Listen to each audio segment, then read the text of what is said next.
Thank you, Preeti. Ladies and gentlemen, my colleagues at the table. One of the things, Preeti was nice enough to say that I want to be the last speaker. No, it's not because I'm a very gracious person or a very kind person or a very great gentleman. Because I have a hidden agenda, and that's perhaps why I wanted to be the last speaker. When you are the last speaker, I was quite sure that all the important points would have been made by now, and all that I had to do was to talk simply and get away with it. I hope that happens. Okay? Yeah. Basically I'm a simple policeman and rather down to earth, and consequently, but I realize that most of us have a very nebulous idea of big data and what big data can do or should not do. So I'm going to talk about that. And the other thing which I realize is the fact that it's very intimidating. When you ask people about big data, when you ask people about these things, it becomes very intimidating. How many of you must have heard this story that, that star which has been discovered is 90 billion light years away, and the speed of light is 1,86,000 miles per second, and so you can imagine how far this thing is there. You just can't imagine, it's too big. And that's where the problem arises for most of us, that the issue is so big and wide that we tend to get lost in it. The other thing is the fact that it's a very new thing.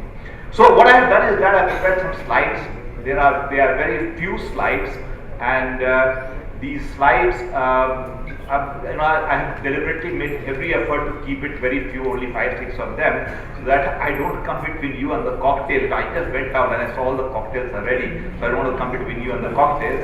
And the second thing is, of course, the slides are not meant for you. Please don't misunderstand me. The slides are basically, I love to talk. So slides are basically meant to make sure that I stay within the premise about which I'm going to talk about it, you see. So I split my talk into three basic divisions. Brief introduction, I'm going to talk about big data, how big data can be useful to the police. Look, how it will be useful to the police, some imagination is required, some active information is required, and it will allow me to explain to you. Once I explain to you, you'll understand what I'm talking about. Then the caveat and the summing up. This is very important, and I'll come to that in the next thing. Okay. What is big data? Just one slide on that. It is a method of understanding the world. Don't be confused about it as big data and very intimidating. It's just one method of understanding the world. The second line is more important. It is not the only method. The other methods still continue to be in operations. It's not the only method, Then the importance of this is because it is the first time that the causation, what causes a particular action, is being replaced by correlation and probability. You are getting informed about it, so you are taking your decisions on causations and causation based on correlation and probability. Like I'll give you an example of Amazon.com. Amazon.com sells books. It sells many other things, but mainly it sells books. Now it had a whole group of people who would review a book and write their excellent recommendations in the recommendations, which a person who wanted to purchase that book could go ahead and do that. When the big data came in, Amazon realized that what is far more important for the gentleman who is buying a book is to know what are the similar likes and dislikes. So it started adding up the data, saying that okay, this person who bought this book on accountant's agency also bought the book on Taliban, and that became much more important than the review by the experts or by the critics. So gradually what really happened was that in a way the importance of the experts was getting depleted, you see. And that is one problem which will come towards it later in the end, UPS is delivery service in the USA. What they do is that they put sensors in the vehicle when it is moving, and the sensors tell them that this part is going to give way. It's becoming predictive kind of thing. So the technical people do not know why this part is going to break down now, but they do know that if these are the signals which are coming in, then this part is going to give way. You see. Okay. Now we come to the policing part of it, which is my forte. Documentation in police has been going on for decades. Documentation in police, as long as police has been, documentation has been going on. And usually these documentations are quite reliable. That is the good part about it, that usually these documentations are quite reliable. To give you an example in this thing, in Punjab, there were widespread terrorism in the late 80s and early 90s, mostly in 80s, When we studied and analyzed it, we found that 90% of the terrorists are originating from only 110 villages of Punjab.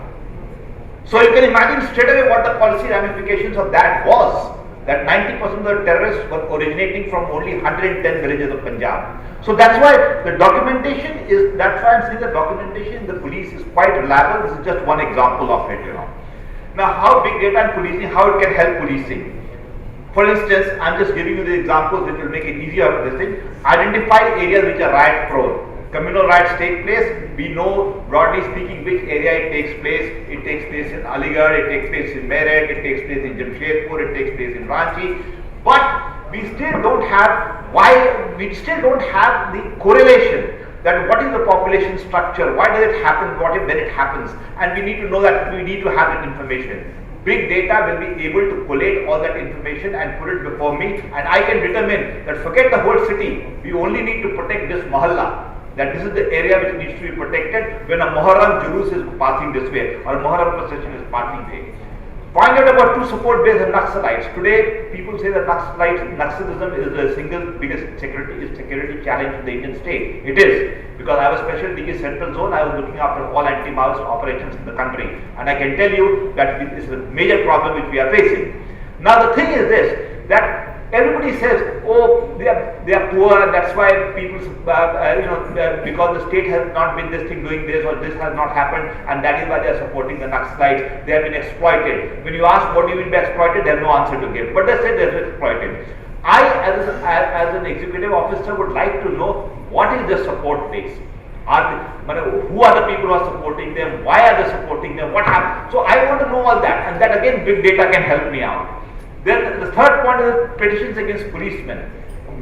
We received petitions against policemen, and one of the analysis which we carried out was, we analyzed about 3,000 petitions, and we found that in the district of having 2,000 personnel, only 58% of the petitions were only against 14 people. That's all. 58% of the 3,000 petitions was against 14 people of high-handedness, of extortion, of misbehavior, of bungling in cases, only against 14 people. So immediately the policy implication became clear. Now if it can be done on a large scale, it will be such a big help to us, you see. Then we come to perception management. Again, for the police department, this will be a great data help. People have a bad opinion of the police. Even though the police is working round the clock, we are the only people who do not get overtime allowance, but we are required to be present throughout the day and night. Why? Because crime does not happen between 9 o'clock in the morning and 5 o'clock in the evening. Crime happens at any time of the day and night, so we have to be there all the time. And we don't have the manpower to work shifts. This is a problem, but this is an internal problem of the police department. I don't want to talk about it here. But there is a perception that the police is crude, police doesn't work, police is corrupt, and police this thing. Interestingly, even mothers of police constables, they don't trust the police. So we have a major problem there. Perception management would be a great thing. We want to. Why is it like that? And singular analysis based on small data is not getting us anywhere. We need to have a large scale detailed analysis, and that's where big data can be a big help to us, you see. Other 2 or 3 points is administrative waste. There is a huge amount of administrative waste which is happening. And one example I'll give you is that no petrol pump wants to give police petrol, because he will get his payment after 6 months, 8 months and things like that, and the police really guzzles petrol. So in many districts what happens is there's only one pump willing to give the petrol, and our analysis revealed that 26% of the consumption of petrol was because this guy was going from one particular station, far off police station, to this particular petrol pump to get the vehicle filled with petrol. So here was an administrative waste which could, again here big data can come in a big way, then connect seemingly unrelated data.